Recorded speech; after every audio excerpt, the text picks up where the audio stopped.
Hey guys, thanks for tuning into the show. Don't forget to hit that subscribe button. Man, today's keys to the game, man, is you have to understand how to control your emotions because this is a business. This overseas life is a business, and I cannot stress that enough. And coming into this game, you need to understand the business part before everything. The business of this game is you perform or you go home. Nothing else to it. If you do not perform, you go home. If you do not perform, you will get sent to the crib. Are you interested in playing overseas basketball one day? I wish someone would have told me 1 year after college I would receive my first pro gig. I wish someone would have told me that having an agent does not guarantee that you will get hired. I wish someone would have told me being cut from a team, because after 10 years in this game, everyone gets cut from a team. Now, after traveling from over 17 different countries and winning up to 7 championships in my pro career, I've put together the 6 most important traits any player needs before starting their career.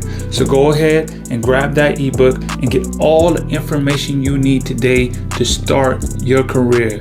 Now you can't say no one didn't let you know. So go ahead, grab that ebook and get started so you can become the pro one day.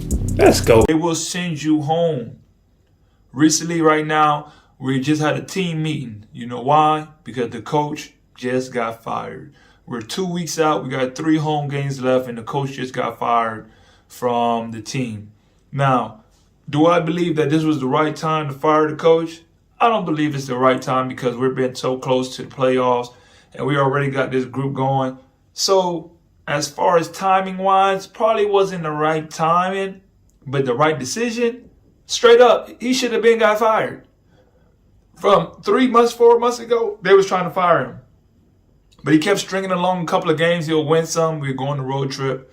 Our road trips have just been horrible. Whether it's the bus breaking down and a whole bunch of outside sources, or I don't really know what it is, but our road trips just be horrible, like really horrible. But even then, we should not be losing so much games the way that we're losing. But we somehow tend to keep dropping these games.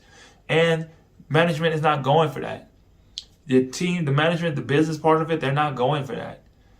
And then when you have your emotions tied to the game, like I'm not here to throw nobody under the bus. Like I even had the general manager of the team hit me up asking about, like, what should we do? I know what he was asking me.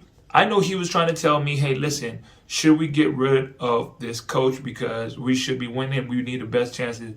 I am never going to be the type of person to take food out of nobody else's mouth ever in my life. I just say we need to figure it out as a team. We need to do something because really, as much as if I have a situation or I have an issue with the coach or whatever that's going on, my job is to be a player. I'm not a general manager. I'm not an assistant coach. My job is to coach and do my job on the court. And I understand the business part of it. If I do not do my job on the court, I will get fired on the court. I will get sent home. But in this situation, the coach wasn't doing his job. So he got fired and sent him home. And we had a team meeting today with just nothing but the team to try to figure out what's going on. Hey, what's really going on? What's the decision? What are we going to do? And I just kept it. I went into the meeting. I just kept it 100. And I was like, what are we going to do? Where will we be if the coach continues to coach? Will we win a championship? Nobody raised their hand. Nobody said, I believe we'll win a championship with the coach. Nobody raised their hand. Nobody wants to ask the tough questions because they're not thinking of it on the business standpoint. Think of it on the business standpoint. I have never been in a situation with any team where I got fired or I got cut and the whole team rallied together to say, let's go talk to the management to keep his job. We think he should keep his job. Never in my 9 years of playing have I ever been on a team where you get cut and the whole team rallies together to have a meeting to try to save the player. No matter how much they like you, no matter how much they think that you shouldn't have got cut, this is a business. And that goes for coaches as well. Coaches are held just as accountable as players. And the one thing I seen with this situation was the coach was not being accountable for his actions because he let his emotions affect the way he coaches the game instead of coaching the game to win the game. And that's why this segment is all about the business part. Do not let your emotions affect the way you run your business. Basketball is your business. Handling what you need to handle on the court is your business. You cannot let your emotions or outside sources affect you the way to mess up your on-court business, because that's all this is at the end of the day. At the end of the day, this is what they brought you here for. At the end of the day, this is what we get paid for. Name one person in any job where you're underperforming dramatically that they get to keep their job. Where in any business that you just can dramatically underperform and you get to keep your job? Well, I'm going to tell you straight up right now, in overseas basketball life, if you do not keep your job on point, on par, and do not take care of what you need to take care of on that court, you're going home. And good luck with having another job after that.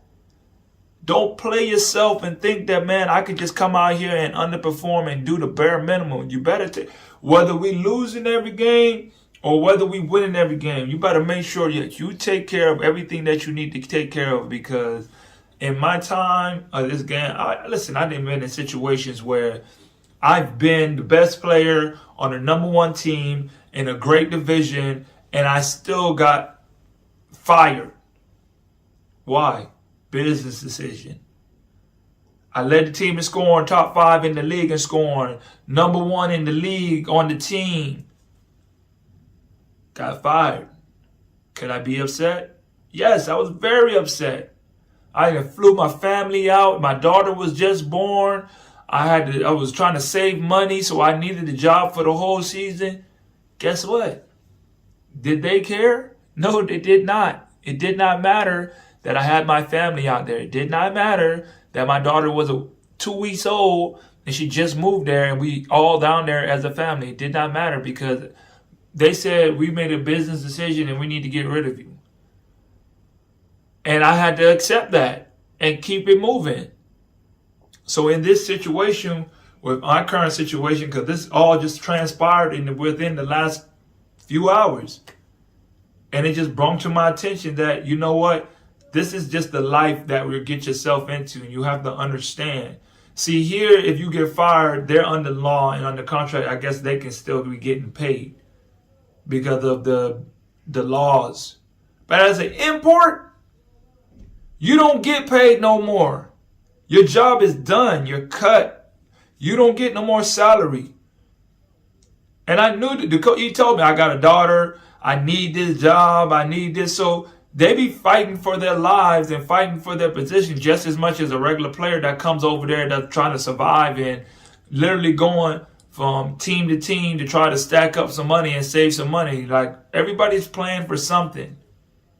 But when you get your emotions too involved and you let that affect the way, in this situation, the coach let his emotions affect the way he coached the game. And the sad thing about it was he think nobody could see him.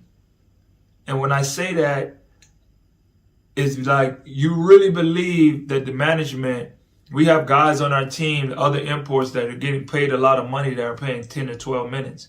From a coaching standpoint, from a general management standpoint, why would we be paying someone all this money for them not to be playing? We at least want to get our money's worth. We at least want to have a chance. That's why we're paying people all this money, just to see if we have a chance.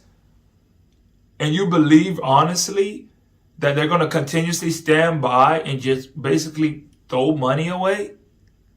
Because you're in your emotions. And sometimes I be wanting, I hope that they can hear this message. So this translates from not just players to also coaches who hear this message, that understand you're on the hot seat too. You have to perform. Everybody has to perform in this life. General managers get fired, coaches, assistant coaches, trainers, players, towel boys, Understand the business before anything. And that's why when we had that meeting, I had to ask this. I knew going into that meeting, everybody was emotionally attached because the reason we're even having a meeting is got to be emotionally attached, because the only reason y'all having this meeting is because y'all trying to say that we're here for the coach emotionally for what he went through. Never have I ever had someone say I'm here for you emotionally when you get cut. What? That don't exist in this life. That do not exist. Someone saying I'm going to be here for you emotionally to help you get through the loss of your job. No. Honestly, understand the business. That's what happened. And this is what you need to understand. What did I do? Assess the situation. What did I do in this situation for this to happen? How can I improve? How can I get better? And how can I prevent this from happening to me another time? Because at the end of the day, I must take a sole responsibility for myself for the actions that I allowed to happen for me to be in this position. We have to look ourselves in the mirror and understand that, you know what, every decision that we do and make, we have some kind of part of it because it's our life. Even in my situation, I could say, well, I didn't do anything wrong. I had to do something to put myself in that situation and accept the consequences and keep it moving. The fact of the matter is we still got 3 games left before the regular season and we still got playoffs. So we need to understand that we must get our head straight, get back on our horse, and keep pushing because the job's not done. That's the way of the life of overseas basketball. There's ups, there's downs, there's turnarounds. People get hurt, people get fired.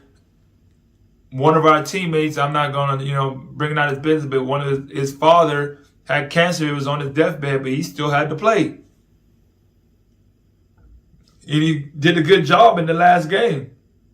I'll give him mad respect because I know how that is to play through the game, but that's just part of the business. Like, you still have to perform. That's just part of the business, and I understand that. And that's what I want everybody to understand, that once you get into this life, you got to understand that your emotions come second. Third, fourth, actually. Understand what you're getting yourself into. Do research on the team. Do research on the coach. Do your due diligence when it comes to vetting the team, vetting the players. See, we just jump into the situation. Oh, new team, new situation, money. Do your research when it comes to vetting these teams. Go ask a few questions. Your agent might just say, oh, they pay on time. Sometimes they don't pay on time. Go ask a couple of players. Find a player who used to play on that team before. They have go look at a team's IG page. They normally post every new player that comes. Just go take a scan down their page and just contact one of the players. Look at the date. Oh, he recently played here. Let me ask him how was the situation with the coach. Let me ask the management, how was the management? Did they pay on time? Does the players really get along with you? Do they share the rock? Are you going to be able to really rock out and really get your buckets, or are you going to really be in a tough situation where you're going to get 5-6 shots a game? Is this conducive to your career at this point? Can you really go on a team where you're averaging 10 points? Because let's be honest, some guys, for your next job, you have to perform. And really going out on a team and say, you know what, I can average 6 points and still get a job because my name is really good out here. That's not the case for everybody. That's why I say, and that's going to hurt your stock. Your stock literally goes up and down like the stock market, depending on how you perform for that day.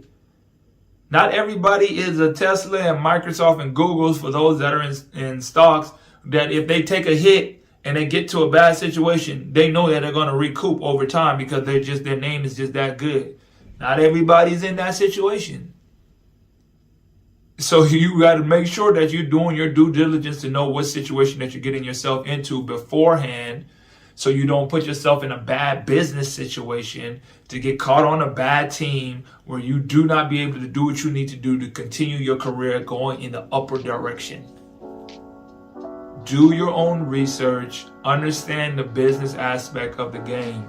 That's all I got for this segment of Keys to the Game. Understand that getting the much information and the knowledge and understanding of the game is a big part of the life.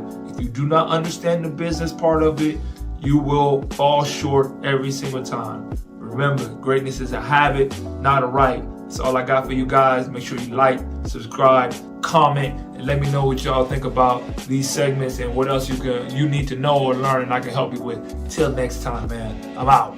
Hey guys, thanks for tuning into the show. Please subscribe on our YouTube, Spotify, Apple, and wherever you listen to your podcast. I greatly appreciate it.